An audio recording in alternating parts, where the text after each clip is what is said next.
और मैं एक सामान्य परिवेश से आती हूँ। मैं बहुत ही सामान्य परिवेश से आने वाली एक लड़की हूँ। मैं एक साधारण लड़की हूँ। मैं बहुत मेहनतों से यहाँ तक पहुँची। पीढ़ी में मैं पहली लड़की हूँ जो यहाँ पीएचडी में एडमिशन के लिए यहाँ धरनारत है और पीएचडी कर रही हूँ। मेरा रैंक 15 हुआ है और 18वें रैंक पे जो विद्यार्थी हैं वो राजनीतिक परिवेश से हैं।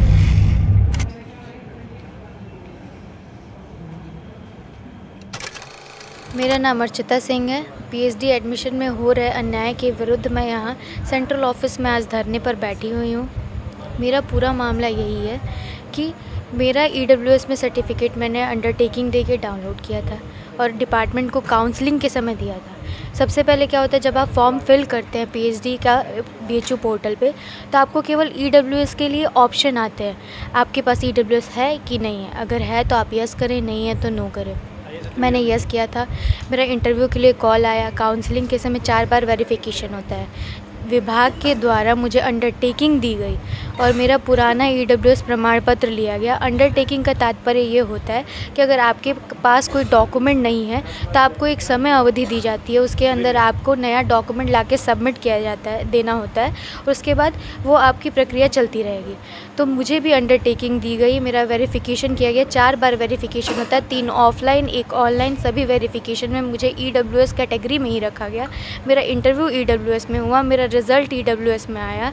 फिर यहाँ तक कि मैंने 31 मार्च मेरे अंडरटेकिंग का लास्ट डेट था। मैंने 29 मार्च को ही अपना ईडब्ल्यूएस प्रमाण पत्र सबमिट कर दिया था।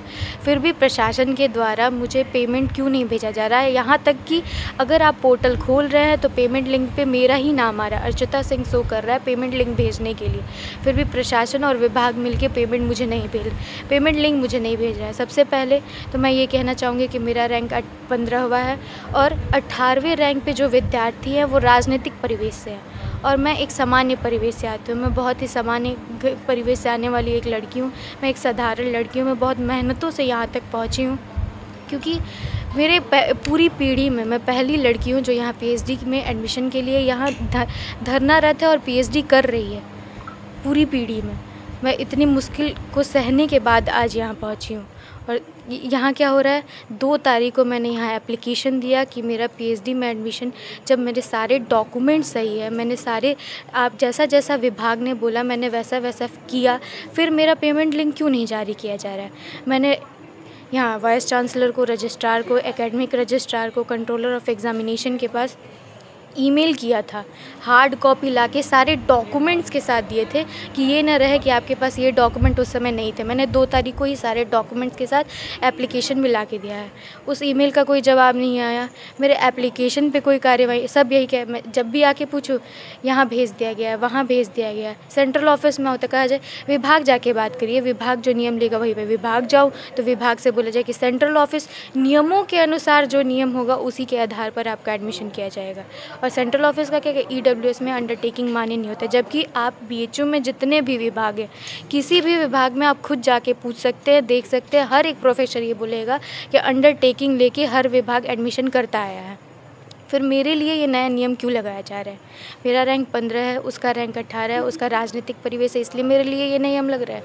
मेरा यही कहना है कि मेरा केवल प्रशासन से सवाल है कि मेरा पेमेंट लिंक नहीं भेजा जा रहा है। अगर मेरे अधिकार की बात है, मैं यहाँ धरने पे बैठी हूँ, जब तक मेरा पेमेंट लिंक नहीं आ जाएगा मैं यहाँ से नहीं उठूँगी। अच्छा, आज तीसरा दिन है, कितने लोग आपसे मिलने आए, खास करके बीएचयू प्रशासन के द्वारा क्या कहा गया अभी तक?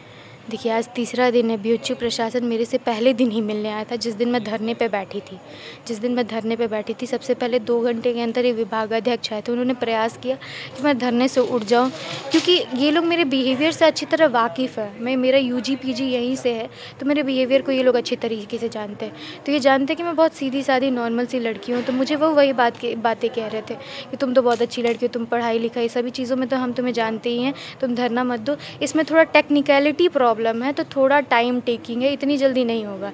फिर मैं जब नहीं उठी तो ये लोग ने फिर मीटिंग किया।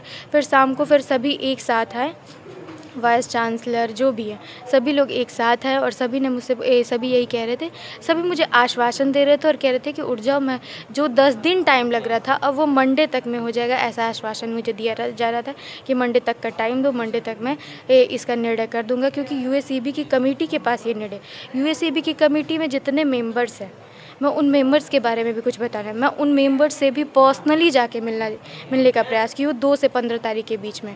कुछ मेंबर्स तो मुझसे मिले ही नहीं हैं। कुछ मेंबर्स ऐसे थे जो मिले हैं तो मुझसे ढंग से बात तक नहीं किए हैं, और कुछ मेंबर्स तो अपना पक्ष खुद ही बना लिए हैं। मेरे पक्ष को सुनने की उनको आवश्यकता ही नहीं थी। तो इस आधार पर मेरा कहना है कि मैं यहाँ पर मालवीय जी के बगिया में बैठी हुई हूँ।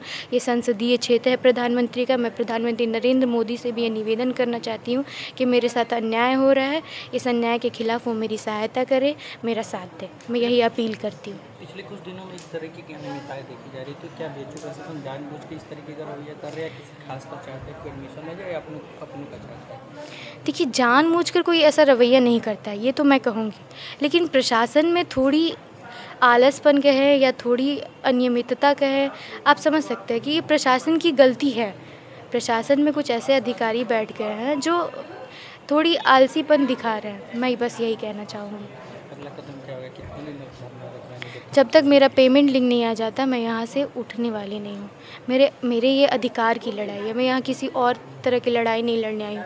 कई मीडिया के द्वारा, अन्य लोगों के द्वारा ये किया जा रहा है, इसको जातिवाद लड़ाई या फिर राजनीतिक लड़ाई के रूप में दर्शाया जा रहा है। मैं लेकिन स्पष्ट रूप से ये कह रही हूँ कि किसी प्रकार की जातिवाद लड़ाई नहीं है, राजनीतिक लड़ाई नहीं है। ये मेरे अधिकार की लड़ाई है। ये सभी लोग मेरे समर्थन के लिए आ रहे हैं। मैं सबका स्वागत कर रही हूँ।